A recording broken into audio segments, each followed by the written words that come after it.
So this weekend is the Big Ten Championships. For the first time, it's being held in Lincoln, Nebraska. The Big Ten Cross Country Championships are a Sunday event, and they're always a very competitive race. So we look forward to a good competition there.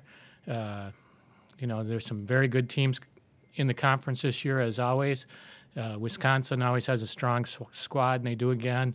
Purdue is an upstart team, and they look very good. Michigan is the defending Big Ten champions. Indiana has a strong squad. So we're really, going into a dogfight in Lincoln this weekend. Coach, heading into the championship part of your schedule, what do you like about the team so far? I like the leadership of the team. Evan Furlick, who's our captain, has been doing an excellent job in terms of, marshaling the forces, I guess, and taking care of the squad and being a good communicator with me. So I feel very good about him. Going into the season, we thought that we had a lot of depth. We've had a few injuries, so it doesn't look like we have as much depth as we thought we did, but having that great depth still allows us to have adequate depth, if that makes sense. So, those are a couple of the areas that, I look at as this team being pretty decent. One of the guys you talked about with depth was Jack Manderscheid. Can you just talk about his progression? I mean, he's had a couple big personal records, and he's factored into all of the scoring in his 3 races this year.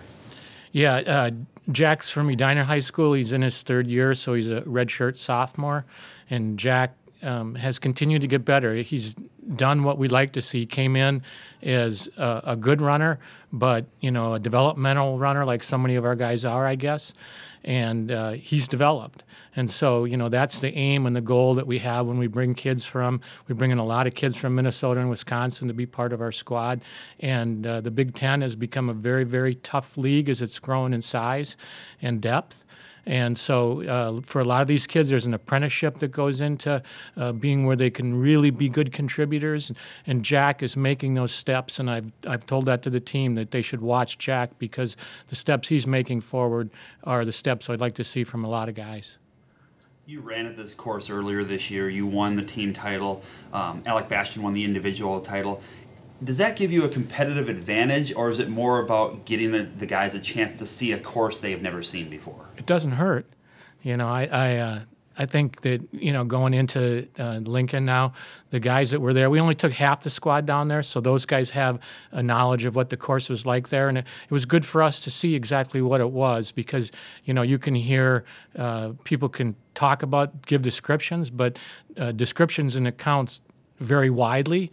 So to have actually been on the course gives our guys, I think, a little bit of an advantage going into the race. Looking back at last year's Big Ten performance, outside of OPSA, you pretty much bring back all of your scorers. For being a considerably young team, is it nice for you to have several guys who did compete at the conference meet last year? Yeah, that's a good question. We do. We are a young team. We graduate nobody off of this team moving forward for next year, so we'll have everybody back. Some will graduate from their undergraduate degree and serve a 5th year as graduate students, but we don't graduate anybody off this team. So from that standpoint, we're going to continue to get better. To have OBSA around with the team is a good plus as well. Now, do I wish I had cross-country eligibility for him this fall? Absolutely. But, being a national champion on the track and having him around the guys, it just gives them more confidence in what they're doing, and they look up to him and respect him. The first 3 meets of the year as a team, very successful. Then you went to PreNats, and the competition steps up so much. What benefits does the team get from seeing, running a 38-team race like that? I always feel like you haven't really experienced a season until you got punched in the nose, and I saw a little blood coming out of our nose after the race at the PreNats, and so what that does is it's a little bit of a gut check time and a time to see what your resolve is, and you kind of find out who are the guys that are really going to step up for you, and and also it makes coach a little bit less easy to be around, so that probably keeps practice a little bit sharper. Last one for you. Alec Bastian's led the team in every race he's had this year. He had a great NCAA regional performance last year. Can you just kind of talk about his progression and where you see him going the rest of this season?